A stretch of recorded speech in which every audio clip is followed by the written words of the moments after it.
तो मैं परबत सिंह राणावत एक बार फिर ऑनलाइन क्लासेस में आप सबका स्वागत करता हूं। दोस्तों, राजस्थान की ज्योग्राफी चल रही है।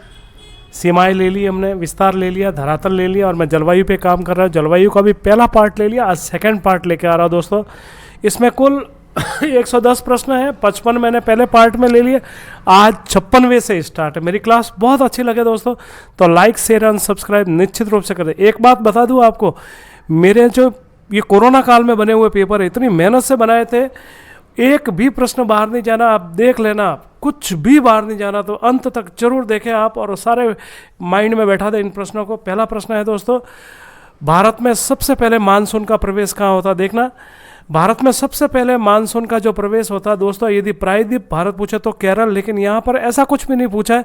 तो सबसे पहले केरल से 7 दिन पहले अंडमान निकोबार द्वीप में आ जाता है, क्योंकि केरल से नीचे, इसलिए यहाँ इन ऑप्शनों में से अंडमान निकोबार द्वीप समूह सही हो जाएगा। 57वां, अब यहाँ पर प्रश्न की लैंग्वेज बिल्कुल स्पष्ट है।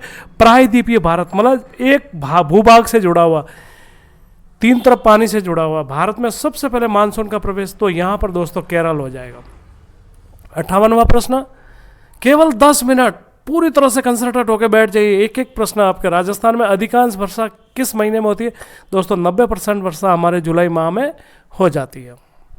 59, राजस्थान की सम वर्षा, यानी राजस्थान को 2 भागों में, यानी सम जैसलमेर से लगाकर झालावाड़ तक 100 सेंटीमीटर होती है, तो उसका आधा कर लीजिए, 50 सेंटीमीटर सम वर्षा जो राजस्थान को 2 भागों बराबर भागों में बांटती है। 60, राजस्थान की औसत वर्षा दोस्तों ये 57 सेंटीमीटर है दोस्तों। वैसे 55 और 57 अगर 2 भागों में जुड़े आ जाए तो 55 से 57 सेंटीमीटर, लेकिन अधिकतर यही आंसर राइट किया जाता है, 57 सेंटीमीटर। 61, राजस्थान में औसत कितने दिन वर्षा होती है? तो राजस्थान में दोस्तों औसत 29 दिन वर्षा होती है।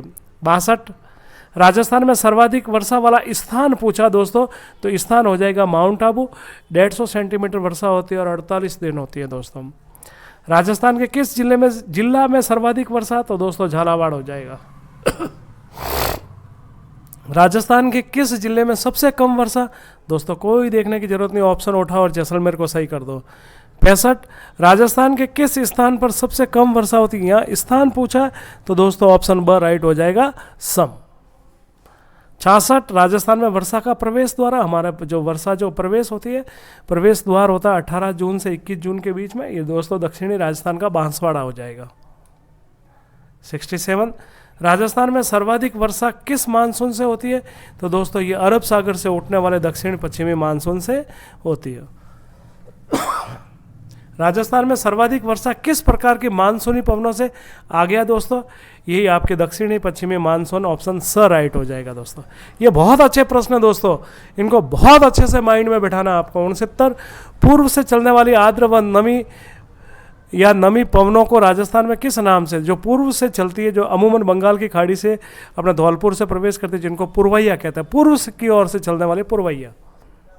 ग्रीष्म ऋतु में सर्वाधिक वायुदाब, ग्रीष्म ऋतु में सर्वाधिक वायुदाब किस तरफ होगा? देखना, ज्यों ज्यों ऊपर जाएगा वहाँ पर वायुदाब कम होता जाएगा, तो दक्षिण में वायुदाब सर्वाधिक होगा दोस्तों।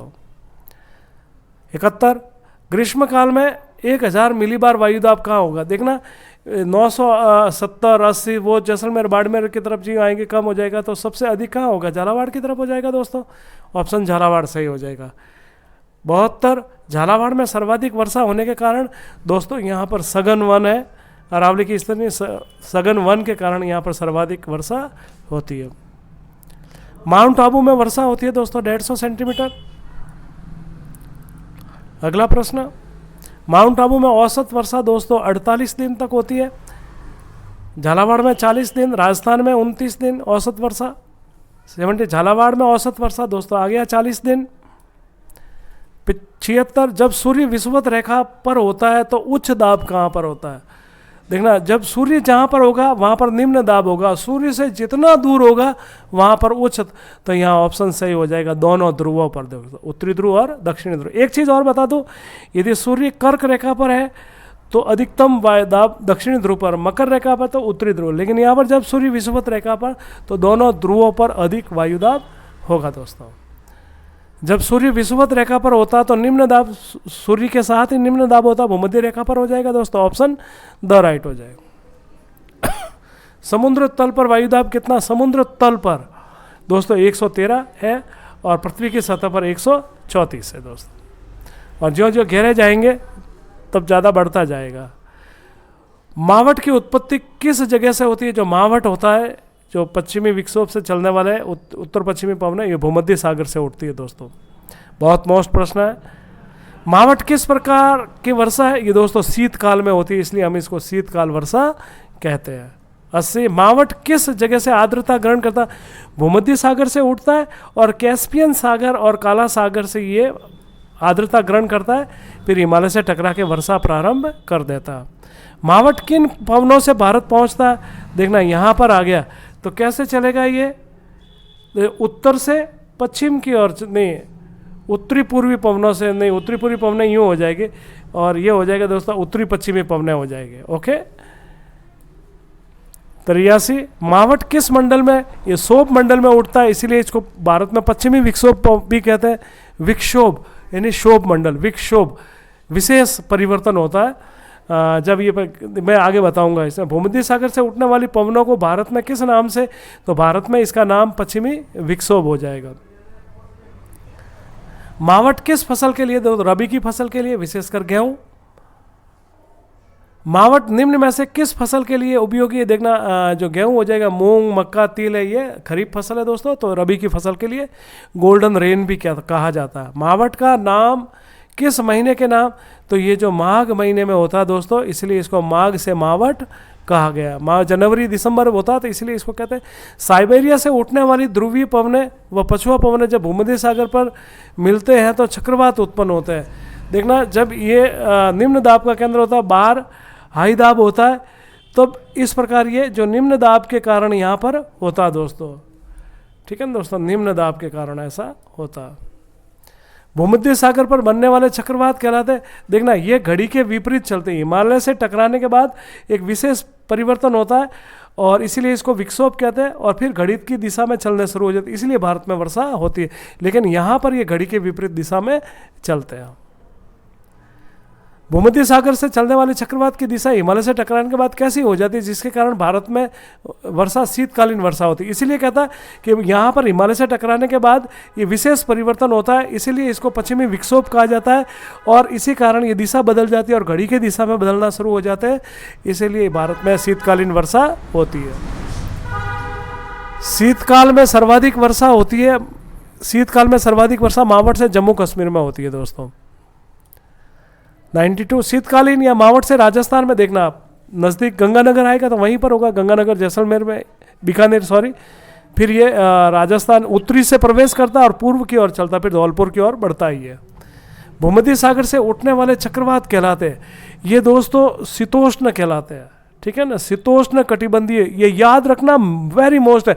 आप ध्यान रखना, ये मैंने जितने माइनर प्रश्न लिए ना आपके लिए जीवन बदलने की पूरे है ये। 94 भूमध्य सागर से उठने वाले शीतकालीन वर्षा का भारत में प्रवेश का मुख्य कारण है। ये चक्रवात के रूप में उठते, लेकिन हिमालय से टकराने के बाद ये प्रति चक्रवात में बदल जाते हैं, इसीलिए इनको प्रति चक्रवात के कारण ये भारत में स्थिति बदल जाती है और घड़ी की दिशा में विपरीत आ जाता है। उठते हैं वहाँ चक्रवात, हिमालय से टकराने के बाद प्रति चक्रवात का रूप धारण कर भारत में प्रवेश करते हैं। कोपेनहेगन ने जलवायु का आधार क्या माना? तो कोपेनहेगन ने जो जलवायु का आधार माना दोस्तों, और वो माना वनस्पति और तापमान। क्या माना दोस्तों? वनस्पति और तापमान 95 का।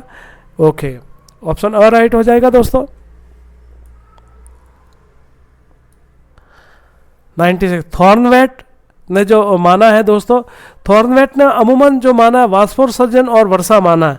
किसको माना दोस्तों? वाष्पोत्सर्जन और वर्षा। ऑप्शन ब राइट हो जाएगा। ओके। 96 ट्रीवार्ता ने दोस्तों वर्षा के आधार पर जलवायु को बांटा है। ऑप्शन ब राइट हो जाएगा। कोपेनहेगन व थॉर्नवेट व ट्रीवार्ता ने राजस्थान की जल सबने 4 भागों में बांटा दोस्तों, तीनों के तीनों ने। कोपेनहेगन के अनुसार AW यानी AW किसका, ये सब सूचकांक है जो हमारे राजस्थान की जलवायु, तो ये डूंगरपुर बांसवाड़ा में उष्ण कटिबंधीय जलवायु प्रदेश को दर्शाता। EAD मतलब या तो ध्रुवीय प्रदेश, या जहाँ ध्रुवीय प्रदेश होते हैं वहाँ वर्षा नहीं होती है, बर्फबारी होती है। तो राजस्थान में भी जैसलमेर बाड़मेर में वहाँ पर वर्षा नहीं होती है, तो हमने थॉर्नवेट के अनुसार EAW को EAD को दर्शाया गया। 101 ट्रीवार्ता के अनुसार BHS ये अर्ध शुष्क दोस्तों, अर्ध शुष्क, ये फिक्स रट के रखना, ये हर कंपटीशन में परीक्षा का हिस्सा बनता है। अब यहाँ पर देखना जैसलमेर बाड़मेर क्या हो जाएगा, शुष्क जलवायु दोस्तों, मिला दीजिए ई में। डूंगरपुर बासना उष्ण कटिबंधीय, ऑप्शन सी। झालावाड़ बारा ये अति में आ जाएगा दोस्तों। जयपुर अलवर ये आर्द्र में आ जाएगा। गंगानगर हनुमानगढ़ दोस्तों ये उष्ण अर्ध शुष्क जलवायु में। आधा गंगानगर हनुमान तो ये शुष्क में रहता है और आधा अर्ध शुष्क में आ जाता है, ये ध्यान रखना दोस्तों। कोपेनहेगन के अनुसार राजस्थान की जलवायु का मिलान, कोपेनहेगन के अनुसार BWHW शुष्क हो जाएगा, BHS अर्ध शुष्क है, CAW आंध्र प्रदेश, AW उष्ण कटिबंध। ये वेरी मोस्ट है और यही सबसे मोस्ट है। 104 निम्नलिखित वन किस प्रकार के, देखना आप हमारे जलवायु का, सागवान होगा अति आर्द्र जलवायु में हो जाएगा, मरुद्भिद शुष्क में हो जाएगा, कांटेदार ये कुछ कांटेदार अर्ध शुष्क में आ जाएंगे, मिश्रित है वो उप आर्द्र अरावली के क्षेत्र में आ जाएंगे दोस्तों। थॉर्नवेट के अनुसार राजस्थान की जलवायु क्षेत्र, जो थॉर्नवेट ने बांधा, EAD मैंने बता दिया कि जहाँ वर्षा कम होती है शुष्क, BAW अर्ध शुष्क हो जाएगा, CAW उष्ण कटिबंधी हो जाएगा और DAW आर्द्र जलवायु हो जाएगी दोस्तों। ओके। 106 ट्री वार्ता के अनुसार राजस्थान की जलवायु का प्रतिनिधि करते हैं, उनका मिलान करना, BW ये तो शुष्क हो जाएगा, BHS अर्ध शुष्क, CA ये आर्द्र हो जाएगा और AW उष्ण कटिबंधी हो जाएगा। तीनों के अनुसार बता दिया दोस्तों मैंने प्रश्न लेके। अब यहाँ पर कुछ है जो मिलान के, देखो मेरी क्लास बहुत अच्छी लगे दोस्तों तो आप इसको सब्सक्राइब निश्चित रूप से करना, क्योंकि आप ध्यान रखना मेरे प्रश्न में से आपके जो रिट मेंस हो रही है 25, 24, 25, 26, 27 एक जितने पेपर डाला अगर बाहर निकल जाए आप 64,000 होंगे, मुझे मंजूर है। यहाँ A का मतलब उष्ण कटिबंधी हो जाएगा, ठीक है ना। B का मतलब हो जाएगा शुष्क हो जाएगा दोस्तों, शुष्क और बालो। C का मतलब शीतोष्ण हो जाएगा। D का मतलब ये हो जाएगा शीत कटिबंध हो जाएगा दोस्तों। और E हमेशा जब बर्फबारी होती है ध्रुवीय प्रदेश। ये केवल एक सांकेतिक है जो मिलाना है आपको, जो आगे हमने पढ़ा।